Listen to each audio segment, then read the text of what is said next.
Did ancient people have cats for pets? The answer to this question is fairly obvious, and cats have been appreciated by mankind for thousands of years.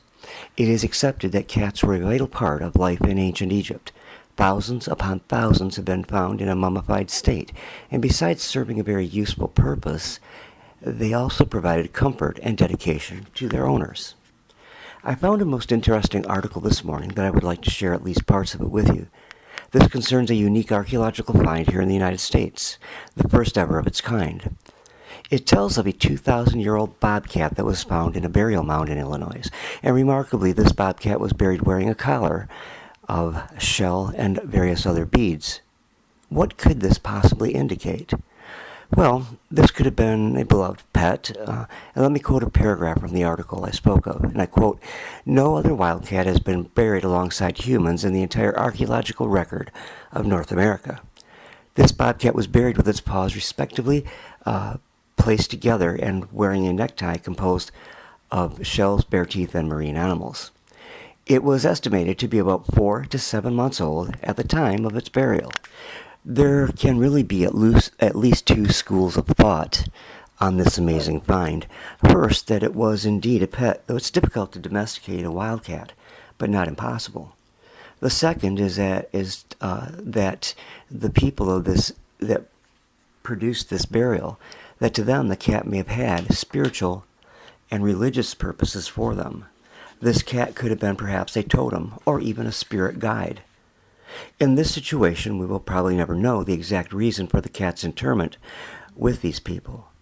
Kenneth Farnsworth, a Hopewell expert at the Illinois State Archaeological Society, commented, "I have never seen anything like it in 70 excavated mounds.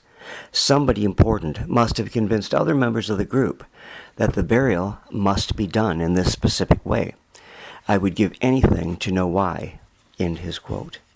In my mind, setting aside the cold hard facts of professional archaeology, there is little doubt that the burial was of spiritual significance and that these people respected and revered the prowess of the amazing bobcat. They are impressive animals, and their stalking and killing skill is probably unrivaled among North American wildlife. They deserve respect. I have only seen one in the wild, and it was truly an impressive sight to behold. Curiously, when the remains were first found in the 1980s, before a highway project was to arrive, this bundle was labeled as a puppy burial, and it was set aside and pretty much forgotten about. It was not until 2011 that it was looked at again. Now, as I said earlier, many people believe cats were first domesticated in ancient Egypt. However, our very special association with our feline friends goes back much, much further. In fact, evidence now suggests that our relationship began way back in Mesopotamia, about 12,000 years BCE, about the same time as dog, sheep, and goats. The reason for their domestication, again, seems pretty obvious. It was a win-win situation. The cats gained, and humans gained. You see, as humans became more oriented to growing wheat and other such commodities, mice would have become rampant. A perfect setup. Likely our ancestors saw the cats feasting on the mice, who were feasting on the grain, and likely saw the cats as good. For thousands of years ago, in ancient Egypt, the same scenario played out. The cats protected the grain, and the people protected the cats, and soon the cats earned a place in our hearts.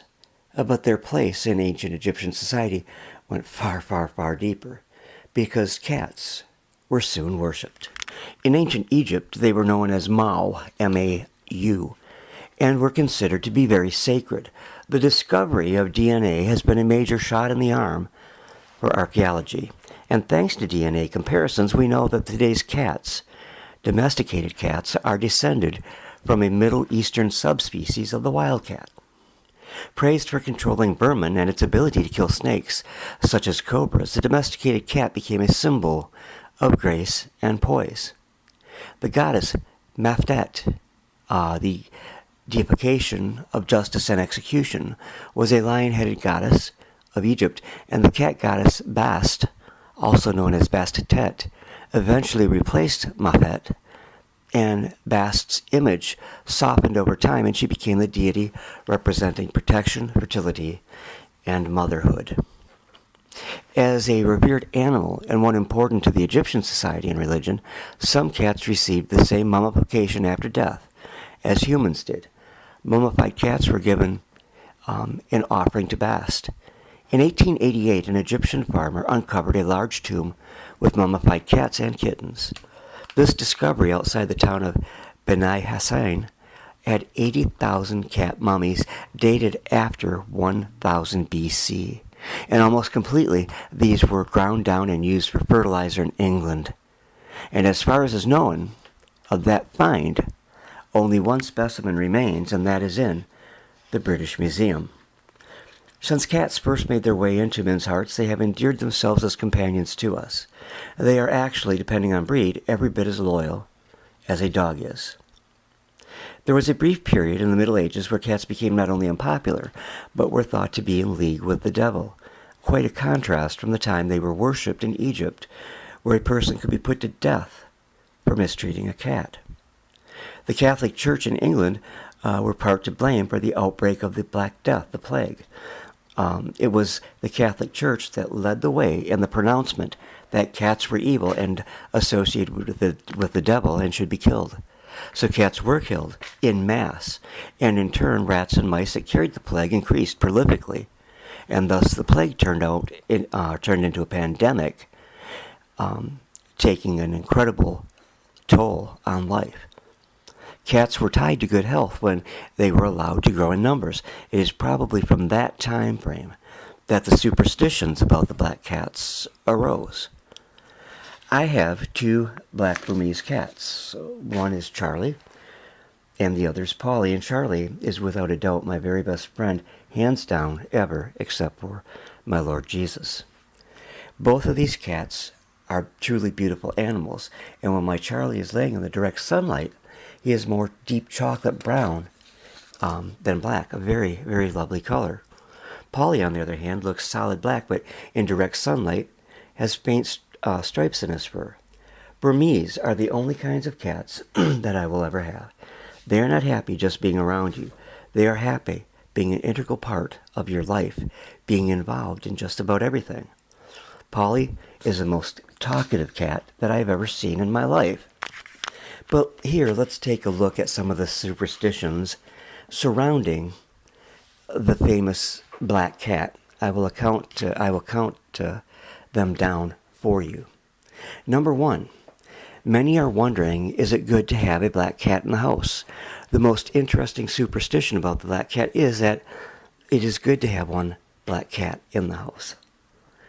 Number 2, it is good to have a black cat as a pet. I can vouch for that.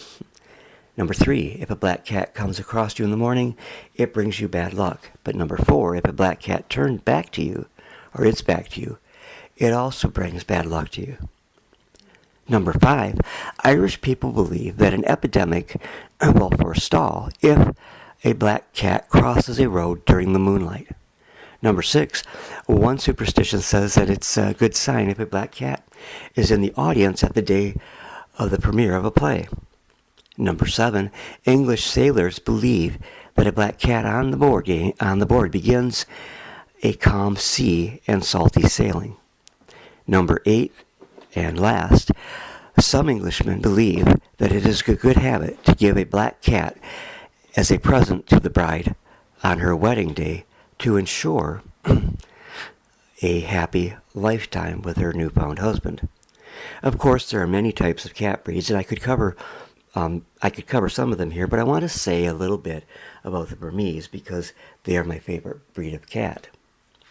The Burmese are fairly compact cats, however. My Charlie is long and slender, a very beautiful animal. They are often described as a brick wrapped in silk because they are so heavy for their size. And they are active and always want to be involved with what you are doing. And if you get a Burmese, you are getting someone who truly wants to be your companion. The Burmese comes in a variety of colors. The short, fine fur may be the original dark brown, such as my 2 cats. There is also a champagne color, which is light brown, and a blue and a platinum colored Burmese cat. The Burmese, as I said, is an outgoing and entertaining cat who loves people. When he's not showing off his athletic skills by leaping the highest spot from the highest spot or to the highest spot in the room, he is snuggling in a lap or carrying on a conversation in a voice that is variously described as raspy, rumbling, and soft. He is a willing playmate of children, even submitting to being dressed up and pushed around in a doll buggy. The Burmese thrives on attention and will follow you around when you are home. He disapproves of being left alone for long periods, and, naturally, he likes to have his own way. And beware the hypnotic power of their golden eyes. Oh, too late. He's already in charge of your household. Certainly both Charlie and Polly are in charge of the household here.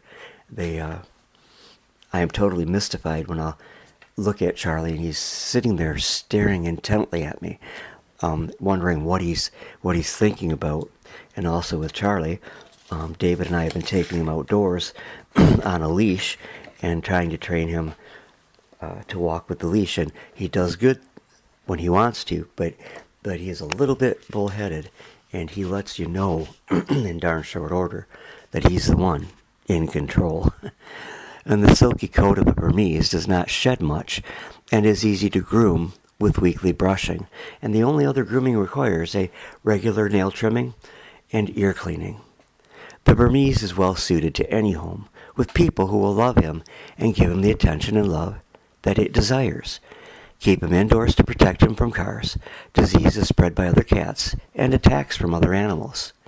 So in conclusion, here are a few facts about Burmese kittens.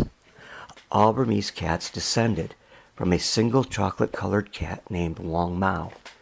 The Burmese are cuddlers and love sitting on your lap, and they act like your lap was created by God just for them. Burmese are vocal and have a deep, almost rumbling voice. There are many other breeds of cats and much more to be said about the feline. But in the small scope of this presentation, this is all I'll be talking about. Please share your comments about your cat, no matter what breed it is. I started out this program with the find of a bobcat wearing a necklace and buried some 2,000 years ago in Illinois. I would be delighted to hear your thoughts on that cat and that burial also. Thank you for taking the time to tune in here as always, and be safe, pray always, and trust in the Lord Jesus Christ.